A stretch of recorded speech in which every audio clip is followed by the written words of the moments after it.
Саламатсыздар ма, менің құрметті гүлсүйгіш достарым? Сіздерге мына глоксиния гүлім ұйқыдан тұрып жатыр, соны көрсеткім келіп отыр. Бұл глоксиния былтыр июньде, 4 июнь ба, 14 июнь ба, есімде болмай тұр, бірақ қағазы әлі бар, плейлистімде бар. Семенадан, тұқымнан егіп, көрсетіп, қызыл қабат разобразный қызыл гүл ашып көрсеттім ғой. Қалғандары гүл ашпады, бірақ андай ағаш болып кішкене өсті де, содан кейін мен бетін алып тастадым да ұйқыға жіберейін дедім. Оны алып топырағына ауыстырдым. Содан қыс бойы енді тұрды солай кішкене ұзарып, сосын енді информация іздейміз, қараймыз. Енді сөйтсем первогодки молодых, жаңағы глоксиния, молодые дейді, глоксиния, солар ұйықтауға бармайды дейді, олар ұйықтамайды. Және оның гүл атпаған себебінде қарап жатырмын. Себебі оның клубнесі кішкентай болған екен, өспей, сол үстінде зеленый массасын беріп, гүл атуға шамасы келмей әлі жетпей қалған екен, менің түсінігім бойынша. Енді оны мен қайтадан кеше міне жерге жазып, 27 январда, күні кеше ғой, енді қазір февральдың 17-18-і, бүгін 27 январда қайттан міне горшоктерге егіп, сол алтауын егіп, енді ұйқыдан тұрғызуым керек да. Оны тағы іздейміз ғой, енді информация, жаңағы қалай ұйқыдан жылдам тұрғызамыз да, жұлқылап. Сосын өйстіп тепличка жасап, мен бана глоксинияларымды ұйықтатпай, енді алып тастадым ғой үстін, якобы ұйқыға кетті ғой. Енді міне қазір тұрып жатыр, мен сіздерге көрсетейін. Так, мынау менің тепличкаларым өзімше жауып қойған, бірақ бұның пайдасы тиді деп ойлап жатырмын.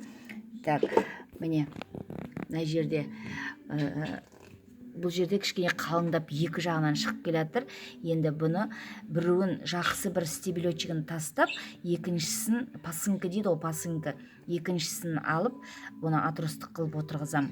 Енді мынада жаңадан келатыр, жаңадан құттай көрініп тұр да кішкене, міне. Енді жапырақ пайда болып келатыр, міне.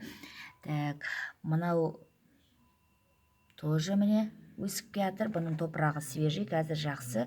Бұлардың мынада көп ештеңе жоқ, бұл әлі тұрмай жатыр, гүл бермей жатыр. Міне мына глоксиниям тоже нормально, вроде шүкір. Так, мынада пока ештеңе жоқ, бірақ күтеміз, тепличкасын жауып қоямыз, күтеміз. Сонда мен тек 3 горшогым, мынау менен 4-ші горшогым аздап келатыр. Енді вроде кішкене шыққысы келіп жатыр да. Енді осылай бір неге салып қойдым. Енді кішкене 27 январда салдым. 17-сі 20 күндей болды ғой да. Бір ай жарымдай құттай болсын, кішкене, может тағы бір аптадай ұстай тұрайын, тепличканың астына ұстай тұрайын. Сосын барып үстіндегі мына баклажкаларын шешіп, жарық жерге қоямын, күннің астына қоймаймын. Менде қазір мынау жарық жерде тұр, 24 сағат жарық жерде тұр. Менің жолдасым осындай маған жасап берді. Міне мынандай лампочка, өзім соған қуанып та тұрмын.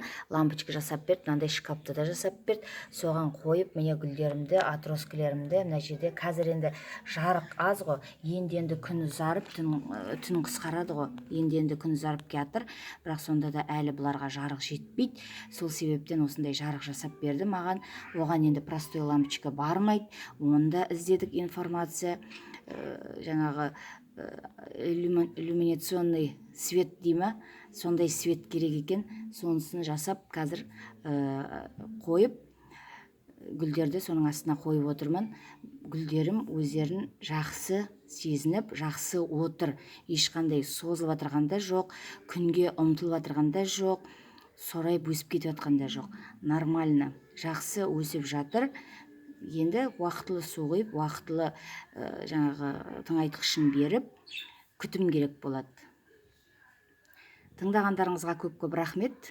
Лайк қойып, сұрақ қойып жатқандарыңызға рахмет. Сау, саламатта болыңыздар. Заман тыныш болсын. Пока-пока.